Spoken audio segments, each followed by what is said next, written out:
warahmatullahi wabarakatuh.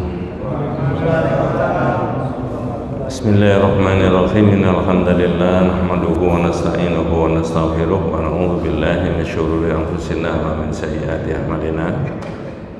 May yahdihillahu fala mudilla lahu wa may yudlil falan tajida lahu waliyyan mursyida. Asyhadu an la ilaha illallah wahdahu la syarika lah wa asyhadu anna Muhammadan abduhu wa rasuluhu la nabiyya ba'dah. Allahumma sholli ala Muhammad wa ala ali Muhammad kama shallaita ala Ibrahim wa ala ali Ibrahim wa barik ala Muhammad wa ala ali Muhammad kama barakta ala Ibrahim wa ala ali Ibrahim fil alamin innaka Hamidum Majid. Amma ba'du. Ma'asyiral muslimin rahimani wa rahimakumullah, usikum wa nafsi bittaqwallahi faqad faza man ittaqa. Ibu-ibu, bapak-bapak, adik-adik, para jamaah yang dirahmati Allah Subhanahu wa ta'ala, sudah berpuluh-puluh yang kita bahas, berpuluh-puluh judul maksudnya, bahkan mungkin juga sudah ratusan materi yang dibahas itu. Tetapi kalau diotak-atik memang isinya itu cuma menjelaskan tentang la ilaha illallah Muhammadun Rasulullah. Sehingga kalimat tauhid itu kalau di tangan kita tidak hanya dilafalkan la ilaha illallah, la ilaha illallah berpuluh-puluh, beribu-ribu kali. Tapi saya tidak alergi dengan orang yang melafalkan itu. Cuma pesan Al-Quran supaya di breakdown, diurai, dipinjam istilah yang lain. Pinjam istilah yang lain, di breakdown, diurai supaya bisa operasional, bisa dilaksanakan. Misalkan saja manusia itu punya kekuatan yang bersifat spiritual, rohani. Itu dibahas di tauhid itu.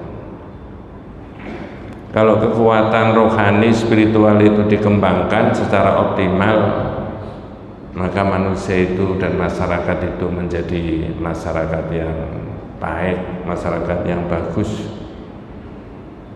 Menurut bahasa kita yang sering kita ucapkan, masyarakat berkemajuan. Nah, gitu. Apa saja?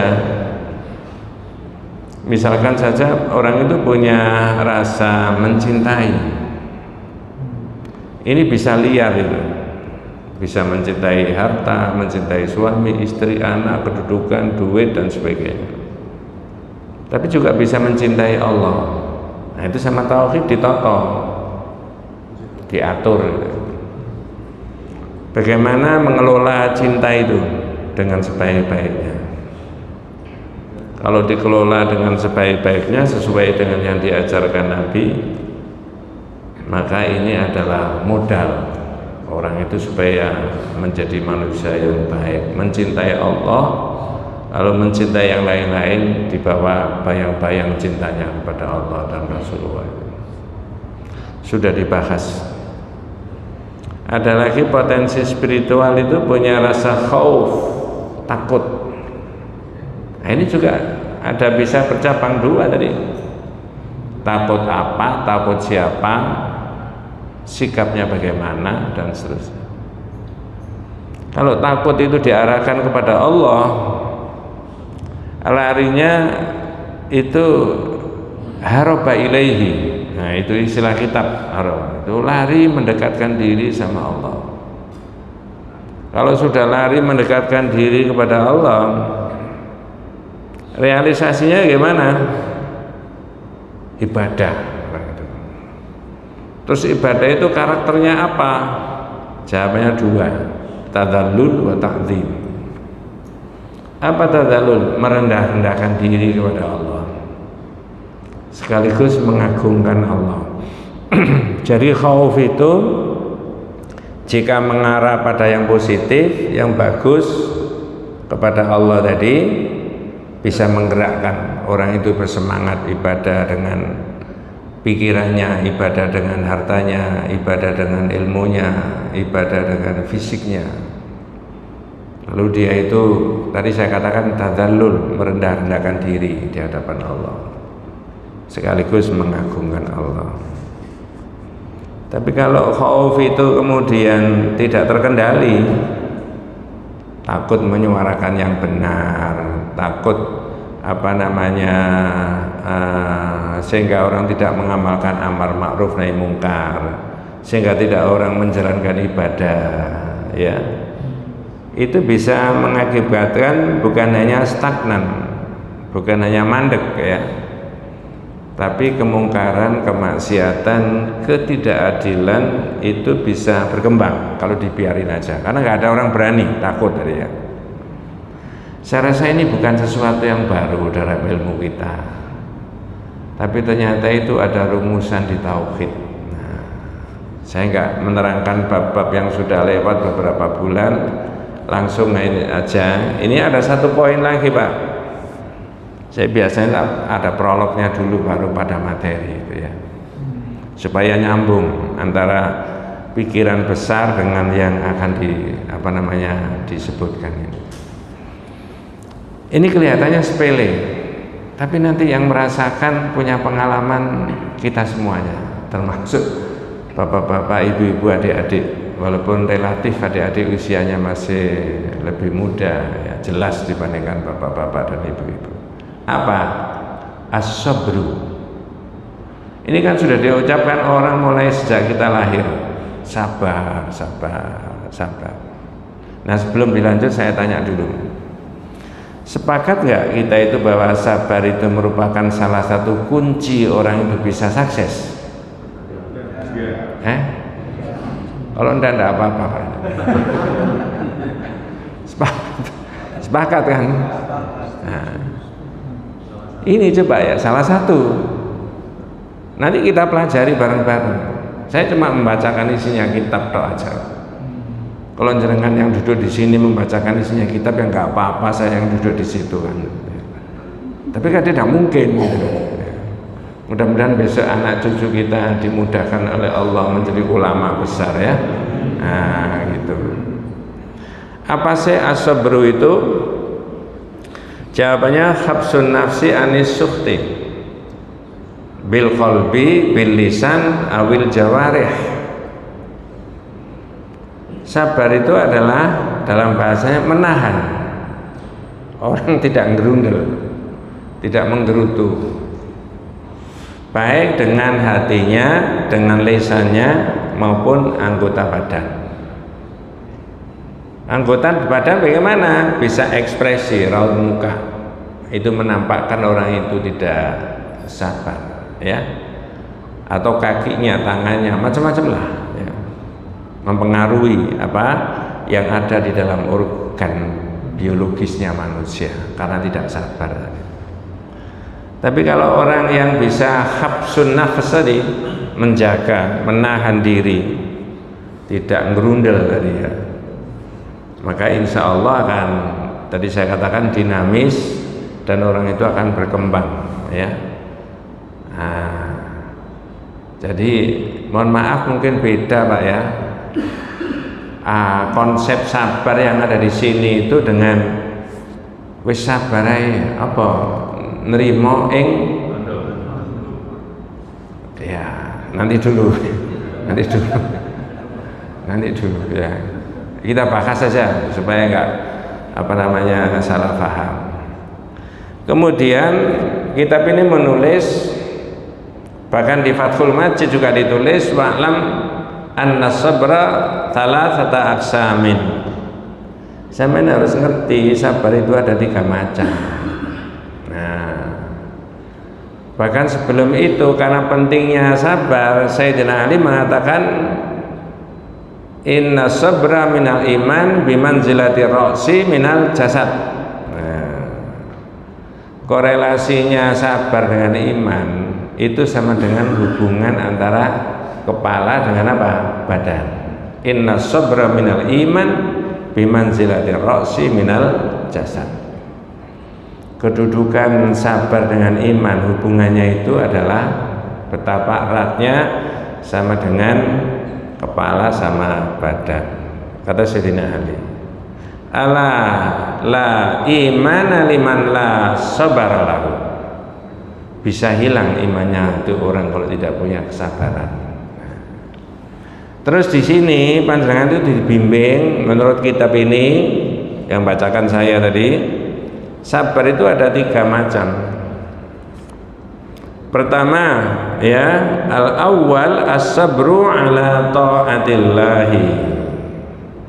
Sabar dalam apa? Ketaatan, menjalankan ketaatan kepada Allah.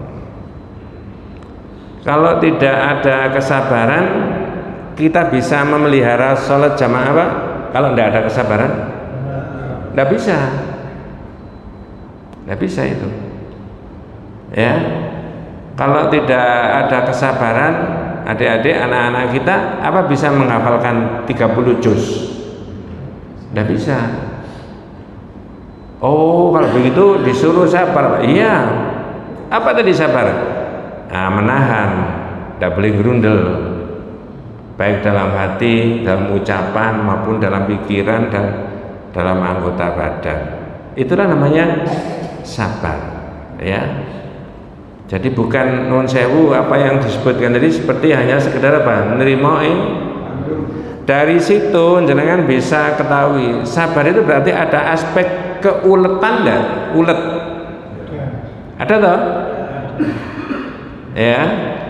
Misalkan jenengan dan saya berkomitmen jangan sampai putus tidak sholat jamaah. Misalkan ya, paling enteng kan. Perlu sabar enggak? Perlu. Udan gerimis di masjid sana itu subuh-subuh ada kita dengar suara as-salatu khairum minan naum. Kalau sabar kemana? Kalau sabar? Kalau nggak sabar?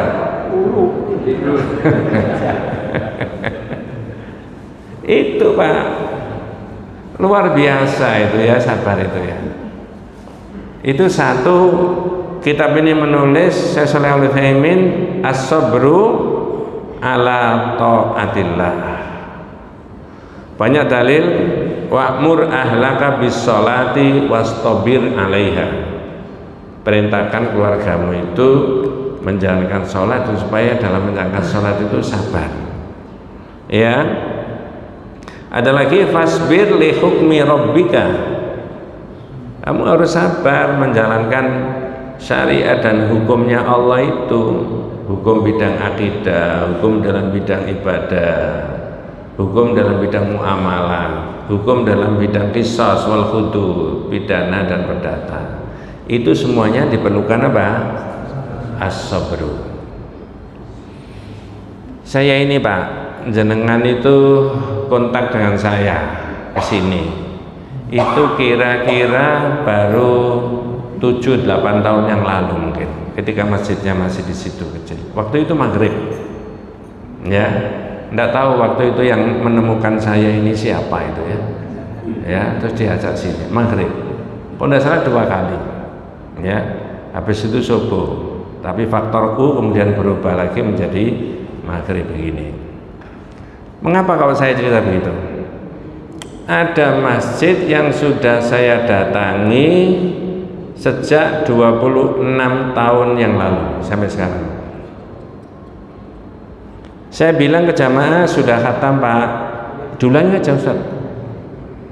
Wong tema khutbah kemarin Jumat itu aja lupa kok, apalagi ya. Bener Pak ya?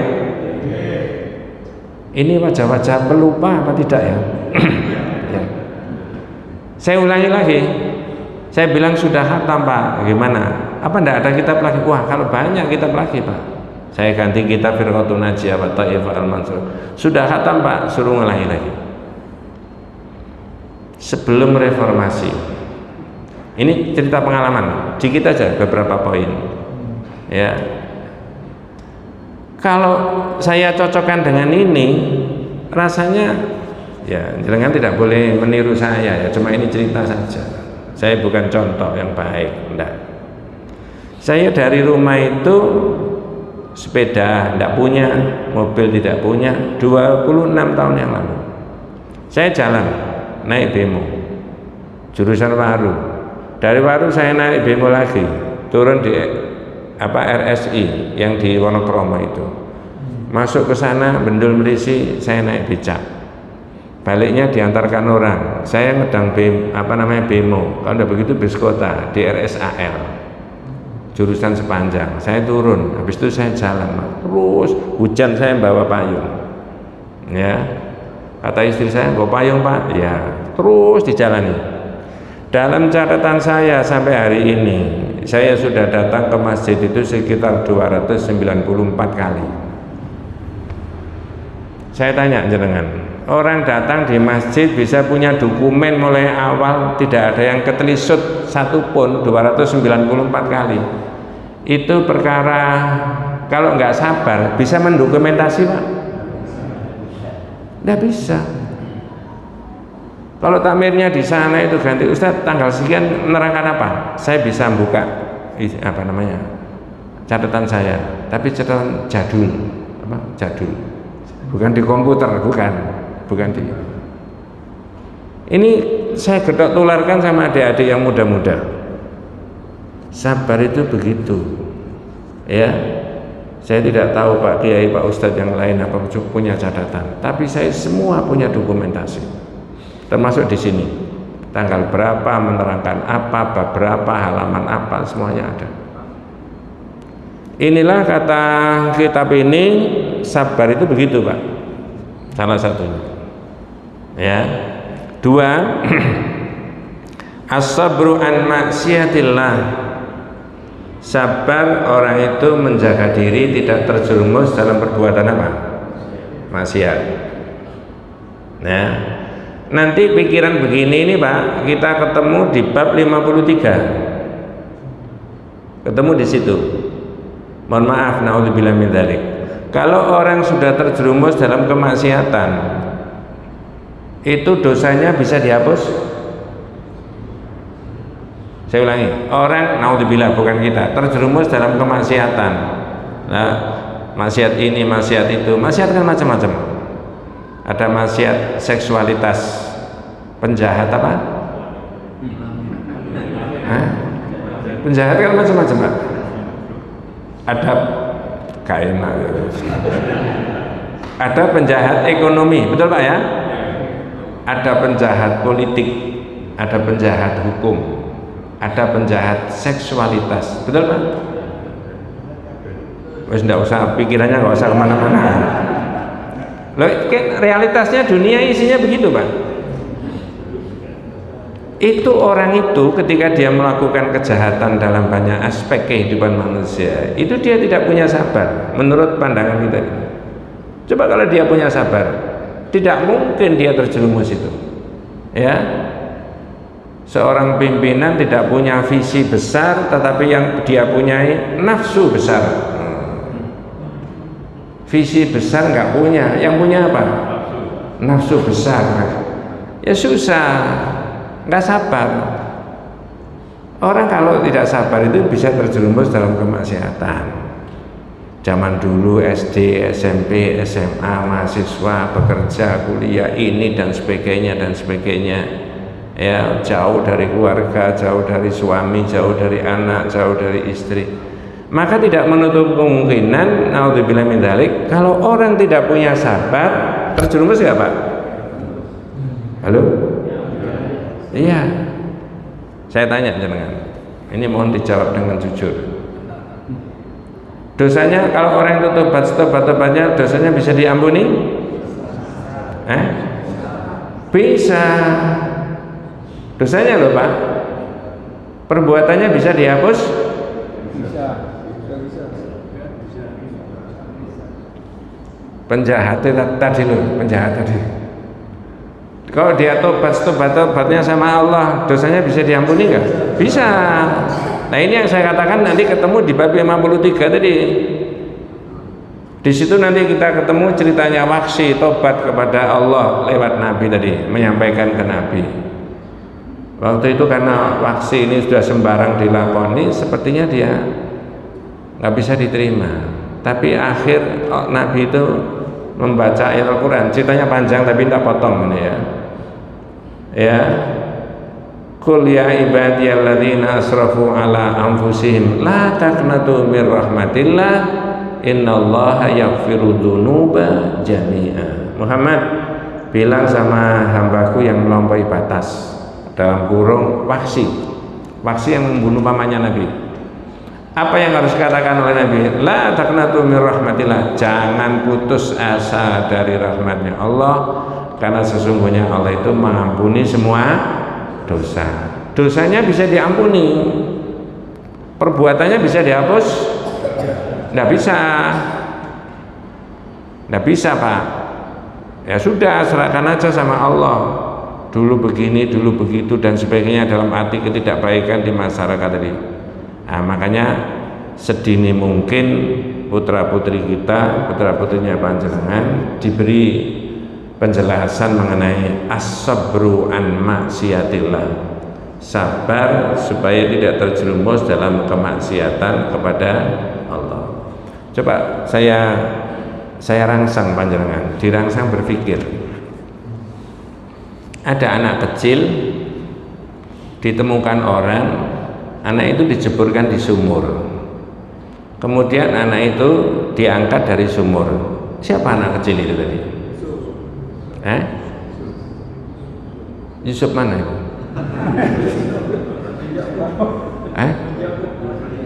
Nabi Yusuf, ya betul Pak. Lalu kemudian Nabi Yusuf tadi dipelihara di rakyat apa di istana raja yang luar biasa, segala fasilitas ada? Jawabannya ya. Jenengan bisa bayangkan kalau nutrisi yang dimakan itu baik, mandinya juga pakai air yang bersih, handuknya juga bagus, sabunnya juga baik, ya, tiap hari pakai hand body, gitu. Ini pakai bahasa sekarang Pak, waktu itu kan tidak ada. Kira-kira mulus gak Pak? Mulus gak? Ternyata orang yang di rumah itu tertarik secara biologis kepada siapa? Yusuf. Saya tanya jenengan, direken gak sama Nabi Yusuf? Itu jenengan didhawuhi Allah seperti ayat ini, Rabbi asijnu ahabbu ilayya mimma yad'unani ilaihi wa illa tasrif anni kaiduhunna asbu ilaihina wa akum minal jahilin. Ini ya diterangkan sabar menjauhkan dari kemaksiatan tadi kasobri Yusuf alaihissalam, seperti sabarnya Nabi Yusuf alaihissalam. Dia lebih mending di penjara saja daripada mengikuti ajakan siapa? Perempuan tadi. Banyak diceritakan di dalam Al-Quran. Fastabaqal baba faqaddat qamisahu min duburin fa'alfaya sayyidaha aladal bab. Kedua-duanya menuju pintu. Lalu perempuan tadi menarik baju gamisnya Yusuf dari mana? Dari belakang sampai robek. Kapan hari kan sudah saya berkata, mengapa sampai robek? Kemungkinan satu di antara dua. Satu, nariknya terlalu kuat sehingga robek bajunya. Yang kedua, bajunya Nabi Yusuf itu sudah memet, ya, robek. Padahal kedua-duanya ke pintu ini niatnya beda-beda. Yang satu niatnya itu keluar dari situ, ya, supaya tidak digoda. Yang satu adalah niat mengunci pintu supaya Yusuf tidak. Mudah-mudahan putra-putrinya panjenengan, cucu kita semuanya, akhlaknya itu seperti Nabi Yusuf itu dibayar. Dunianya sudah kayak begini Pak, ya. Jenengan yang sudah konsentrasinya di masjid dengan di rumah, di masjid di rumah beribadah, sepertinya tidak tahu hingar-bingarnya kejahatan seksualitas, ya. Tapi ada nggak Pak kejahatan seksualitas tadi? Jawabannya ada. Kita disuruh sabar. Udah, itu yang kedua, 1 dan 2, tinggal 1. Sebelum dilanjut, saya tak menyampaikan atau mengucapkan satu nasyid, ya boleh disebut nasyid itu. Nanti jangan teruskan, bisa apa tidak, ya. Sanggup Pak? Kalau tidak sanggup tidak saya ucapkan. Ya. As-sabru kasibri murun fi madaqatihi. Terus Loh, ini dulu anak-anak di pondok itu tiap hari gitu. As-sabru kasibri murun fi madzaqatihi. Ada terusnya.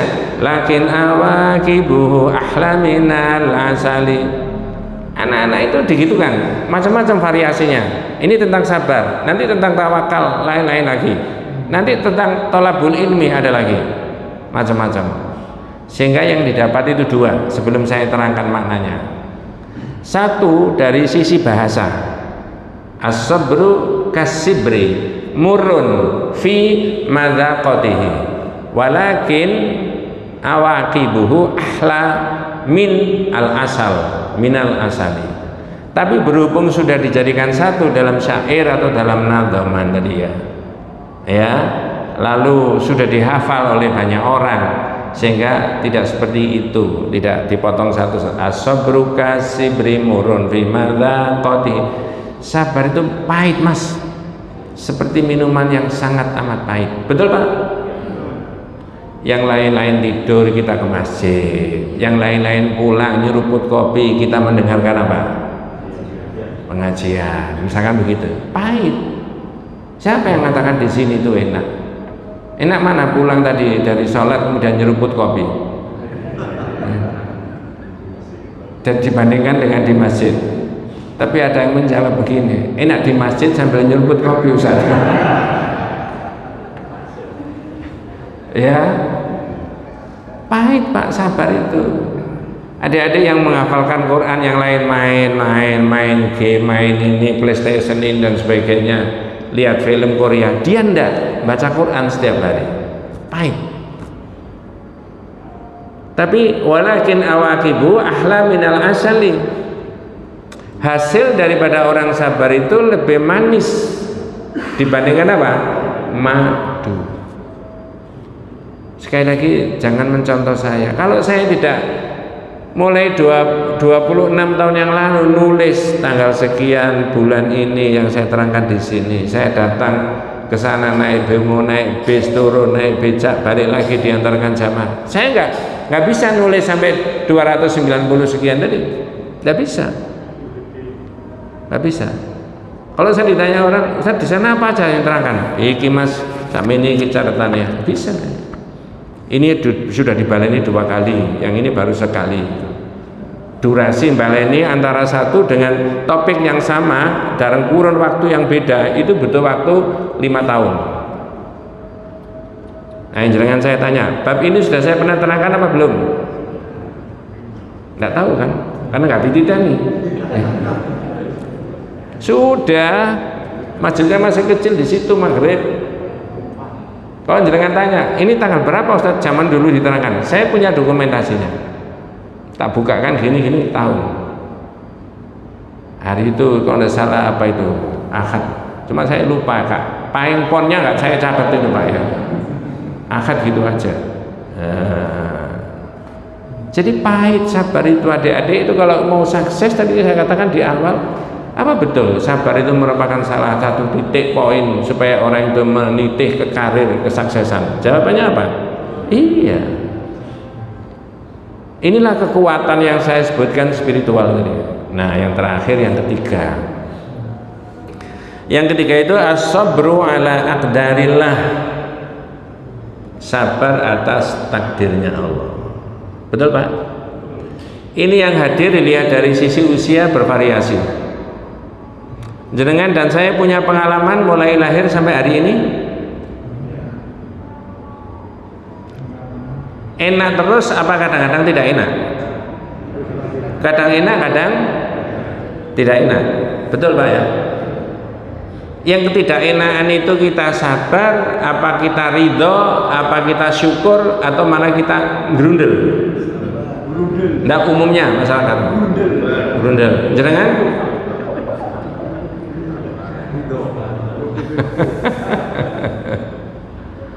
Masya Allah, ini diterangkan Pak. Saya hubungkan dengan bab 40. Begini, Asmaul Husna. Bab 40 itu Asmaul Husna. Asmaul Husna itu salah satu karakteristiknya adalah a'lam wa awsaf wa a'mal. nama, sifat, dan perbuatan sama. Kalau nama Allah semuanya baik, berarti sifat Allah, berarti perbuatan Allah baik. Saya ulangi, kalau semua nama Allah itu baik karena disebut Asmaul Husna, walillahil asmaul husna, berarti sifat Allah semuanya baik, berarti perbuatan Allah semua. Nah, pertanyaan, apakah ada perbuatan Allah yang ditimpakan oleh manusia, dirasakan oleh manusia tidak enak? Ada? Ada toh? Biasanya manusia ngerundel, apa sabar, apa ridho, apa syukur? Biasanya manusia ngerundel. Kecuali yang ngaji. Ketika pas sadar. Iya Pak. Kalau dia naudzubillah min dzalik, kalau dia ngerundel sampai tanda petik naudzubillah min dzalik menyalah-nyalahkan Allah, berarti ini keputusannya Allah ada yang salah tentang saya. Sampai di situ Pak. Kalau dianggap keputusannya Allah itu ada yang salah tentang saya tadi, berarti orang itu suudon, masuk di suudon. Kalau dia suudon, berarti dia menyangka ada sifat Allah yang tidak baik. Ujung-ujungnya kalau dia menyangka ada sifat Allah yang tidak baik, maka dia punya keyakinan nama Allah itu tidak semuanya baik. Masya Allah, sampai di situ Pak, orang Islam itu ya, dibimbing oleh Nabi. Jadi saya dan kita semuanya itu memang ini berat dan harus selalu dimotivasi, selalu diterangkan. Ada konsep sabar masih dalam Islam itu. Salah satunya as-sabru ala aqdarillah, sabar atas takdirnya Allah. Realisasinya gimana Pak Ustadz? Realisasinya mulai dari pengertian nama Allah itu semuanya baik.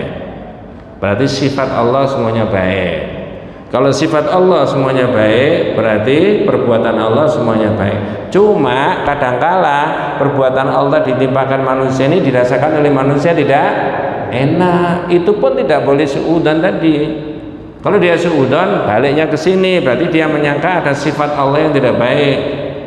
Kalau dia menyangka sifat Allah yang tidak baik, berarti ada nama Allah yang tidak baik. Padahal semua nama Allah dia apa? Asmaul Husna. Ini iman Pak. Maka kata Rasulullah ketika ditanya malak Jibril, akhbirni anil iman. Kalau begitu terangkan kepada saya Muhammad, iman itu apa? Jawabannya Nabi, al-iman an tu'mina billahi wa malaikatihi wa kutubihi wa rusulihi wal yaumil akhir. Terakhir, wa bil qadari khairihi wa syarrihi. Terakhir yaitu takdir Allah, baik yang dirasakan oleh manusia enak maupun tidak enak. Adik-adik kalau membawa Quran bisa dibaca di surat At-Taghabun ayat yang ke-11.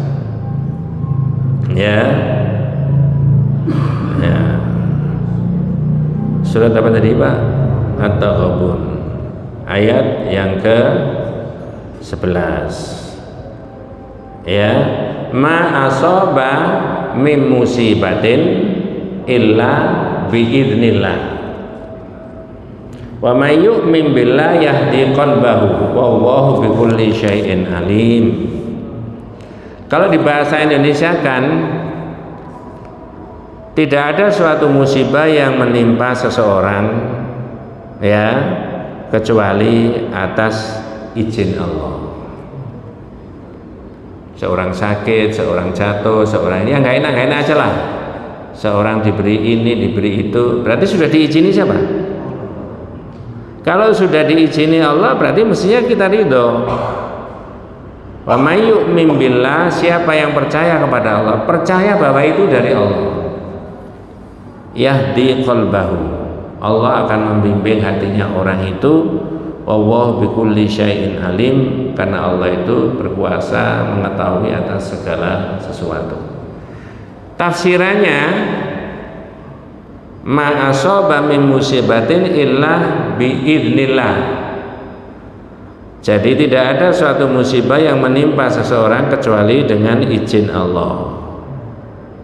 Jadi izin Allah. Itu kata mufassir Huwar rajulu tusibuhul musibatu, yaitu orang yang kena musibah, faya'lamu annaha min indillah, lalu dia mengerti bahwa itu dari Allah, yang diterima dari sikapnya kalau mengerti dari Allah, fayardo, orang itu ridho, wa yusallim, lalu itu menyerahkan.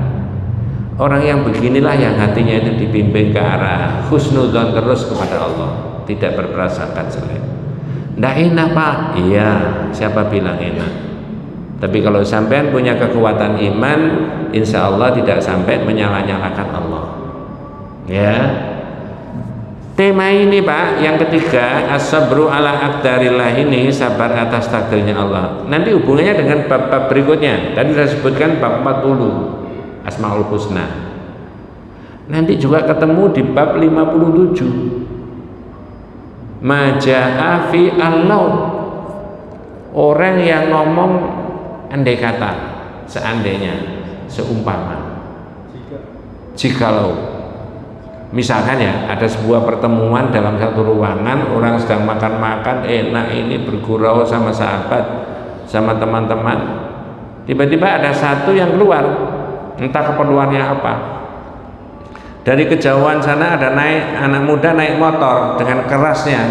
Naudzubillah min dzalik. Orang tadi qadarullah ketabrak, terjadi patah tulang. Pertanyaan saya, ada nggak kira-kira yang ngomong itu loh kok pakai keluar tadi itu tadi? Andai kata tidak keluar, kira-kira yang mirip-mirip begitu ada nggak Pak kira-kira Pak? Ngomong gitu. Nah sekarang kalau orang sak kampung itu ngomong gitu semuanya, yang jatuh tadi bisa pulih langsung Pak. Kalau itu masih belum ekstrim ya. Tapi kalau diberi contoh yang ekstrim, dalam satu ruangan orang enak sedang bercengkrama, makan-makan sama temannya, sudah selesai sholat jamaah, sudah semuanya, makan malam bareng-bareng, tiba-tiba ada yang keluar, naudzubillah min dzalik, terus tiba-tiba ada kejadian laka, lalu lintas, kecelakaan lalu lintas. Qadarallah, seorang tadi wafat. Ini contoh yang ekstrim. Kira-kira orang yang teman-teman yang masih sisa makan tadi, makan tadi, ada yang ngomong mirip begitu gak kira-kira? Wong enak-enak di sini, enak makan-makan lah, apa adek metu mau. Misalnya gak metu ngono kan,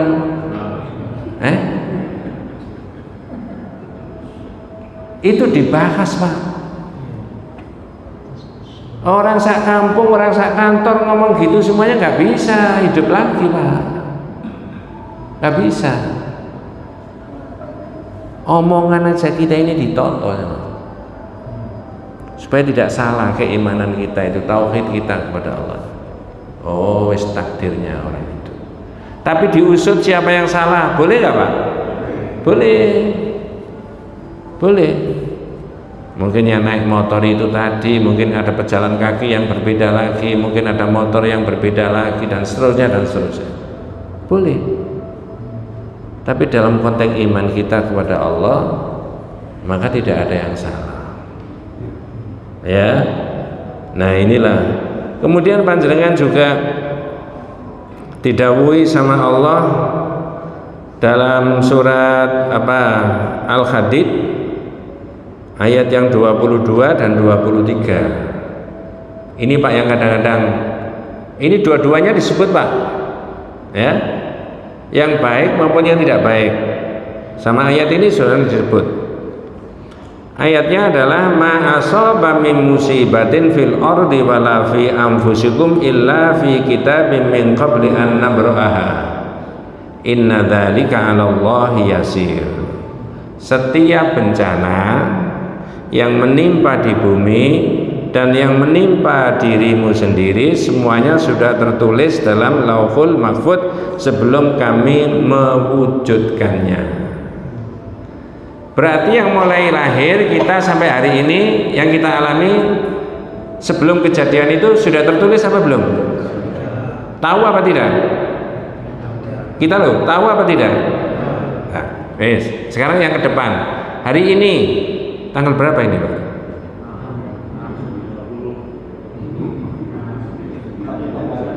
Tanggal 1 ya Muharram ya? Nggih, tanggal 1 Muharram. Wis paling gampang pakai itu aja. Tanggal 6 ya? Tanggal 6. Tanggal 6 sampai besok kita semuanya. Saya tidak bilang sampai besok jenengan dipundhut, ndak. Kok samane saya tidak, kan begitu kan? Maka bahasa saya mulai saat ini sampai besok kita meninggal. Sudah ditulis? Sudah apa belum? Tahu apa tidak? Ndak. Nanti bab 60 juga dibahas. Ndak tahu kita. Tapi sudah ditulis. Mengapa kok kemudian Allah menyebutkan apa yang terjadi di bumi dan menimpa dirimu itu sudah ditulis semuanya? Baru jenengan didhawuhi sama Allah supaya tentrem atau supaya tidak membanggakan, itu supaya tidak terlalu merendah-rendahkan diri. Itu ayat yang 23. Likaila ta'sau ala ma fatakum wala tafrahu bima atakum wallahu la yuhibbu kulla mukhtalin fakhur. Agar kamu tidak bersedih hati terhadap apa yang luput dari kamu, agar kamu tidak susah, tidak bersedih hati terhadap apa yang luput dari kamu. Berarti yang sudah lewat sampai hari ini ada yang luput dari kita nggak Pak?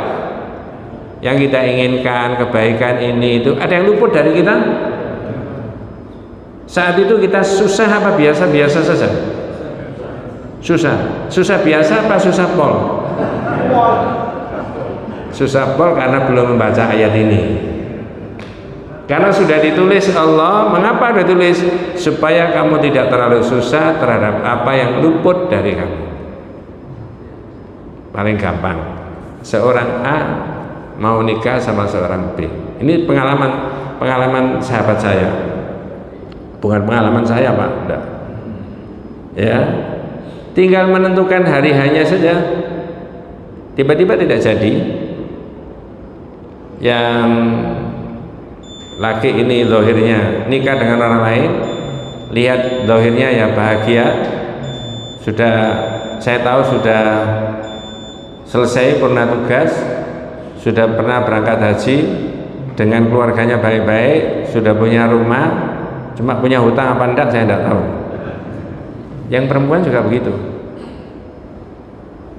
Tapi kalau orang tidak paham ini dan saat itu sudah sangat amat serius, bisa susah nggak? Susah. Tapi kalau ngerti nih, oh kata wong Jawa, nek ngono dorong judulnya. Ada proyek, kalkulasi kita nanti dapat sekian juta, sekian ratus juta dan sebagainya akan dikerjakan sekian hari. Tapi presentasinya tadi ada yang salah, sehingga tidak di ACC proyek itu kena kita. Susah nggak Pak? Susah. Susah biasa apa susah pol? Susah pol karena belum baca ayat ini kan. Tapi kalau begitu proyek tidak jadi, hanya tinggal kesalahan di presentasinya tadi, pikiran kita, oh kalau begitu belum rezekinya. Sebenarnya kalau kita ungkap dengan bahasa yang berbeda, itu nyambung. Rezeki Allah ada yang tertukar nggak? Tidak ada. Tidak ada Pak. Mulai lahir sampai hari ini nasib kita ada yang tertukar? Tidak. Cuma saya mau tanya satu lagi, nggak enak Pak? Boleh ya? Tapi jangan diteruskan. Istri kita tertukar nggak Pak mestinya? Ada yang tertukar? Enggak. Sebenarnya aslinya itu catatannya bukan sampean Bu, istri saya itu. Enggak boleh begitu. Ngerti maksudnya Pak? Opo ya ngomong opo ya. Pocone sampean niku lho sing mesine iku. Ndak boleh orang bilang begitu. Iman itu ndak begitu. Nah, cuma hari ini sampai kita nanti dibundut sama Allah tidak tahu apa yang dilakukan karena ketidaktahuan tadi. Ada pembahasan lagi nanti di bab 60. Ini baru 35, kurang 3 tahun yang akan datang itu. Masya Allah, luar biasa Pak. Orang kalau sudah syahadat sama Allah, implikasinya sampai kayak begini jadi Pak. Implikasinya kayak begini. Ya. setengah menit saya boleh tambahin Pak? Boleh. Kalau tidak boleh wabillahi taufik. Mudah-mudahan saya tidak salah membaca di Rahiqul Maktum Sirah An-Nabawiyah. Perang Uhud itu kalah umat Islam. Sahabat-sahabatnya Rasulullah banyak menjadi syuhada. Tiba-tiba Rasulullah dengan para sahabat rombongan itu pulang, ketemu sama seorang ibu. Ini sudah sering kali saya sebutkan. Ibu ini adalah yang meninggal suaminya, saudaranya, dan bapaknya. Diberitahu oleh sahabat yang lain bahwa keluarganya 3 orang meninggal. Ibu ini menangis sejadi-jadinya, lalu mendoakan yang meninggal. Di belakang ketemu sama Nabi. Nabi hanya mengatakan 1-2 kata saja, bisa menenteramkan orang ini tadi, ibu yang menangis sejadi-jadinya tadi. Apa kata-katanya Rasulullah tentang 3 orang yang wafat di perang Uhud tadi, keluarganya ibu ini tadi? Nabi bilang, wahum rufaqa'u fil jannati ya Bu, mereka bertiga itu sudah berteman di surga. Apa komentarnya ibu tadi? Berubah saat itu katanya. Radina ya Rasulullah, radina ya Rasulullah, radina ya Rasulullah. Begitu percayanya kepada Nabi. Lesannya Nabi tidak mungkin meleset satu kata pun. Dan mereka di surga yang sesungguhnya. Begini inilah ada sebenarnya menurut saya kekuatan spiritual, kekuatan iman kepada Allah, supaya orang bisa mengendalikan diri. Ketika ada kebaikan, ayat tadi menyebutkan begitu, ya. Kalau yang luput tadi likai taksau alama fatakum, ya, supaya tidak susah terhadap apa yang luput, wala tafrahu bima atakum, dan supaya kamu tidak terlalu berbangga terhadap apa yang kamu peroleh, karena terkoneksi sama siapa tadi? Allah. Ini semuanya dari Allah, Mas. Nah begitu. Ini saja, satu poin ini saja, masalah as-sabru, sabar ini saja. Terus pakai ayat yang terakhir, ketika ada prestasi baik, orang tidak terlalu membanggakan karena terkoneksi dengan Allah. Ketika ada yang tidak baik, orang tidak terlalu merendah-rendahkan dirinya. Itu saja dipakai, itu akan, saya rasa akan terjadi perubahan di masyarakat. Ya, kira-kira bisa menggerakkan menjadi revolusi mental. Nah begitu. Tapi revolusi mental yang temenan, bukan hanya sekedar ngomong aja. Kalau mau revolusi mental yang sebenarnya, pakai ini salah satunya. Berubah masyarakat itu, diterangkan tentang mencintai Allah, diterangkan mencintai takut sama Allah, diterangkan mengenai tawakal sama Allah, dan sekarang dicintai mengenai sabar terhadap apa yang ditimpa, yang dia terima tadi. Nah begitulah, banyak variasi sebenarnya. Mudah-mudahan kita senantiasa diberikan rahmat, diberikan barokah hidayah Allah Subhanahu wa taala. Hadanallahu wa iyyakum ajmain. Kita tutup dengan doa kafaratul majlis. Subhanakallahumma wa bihamdika asyhadu an la ilaha illa anta astaghfiruka wa atubu ilaik. Assalamualaikum warahmatullahi wabarakatuh.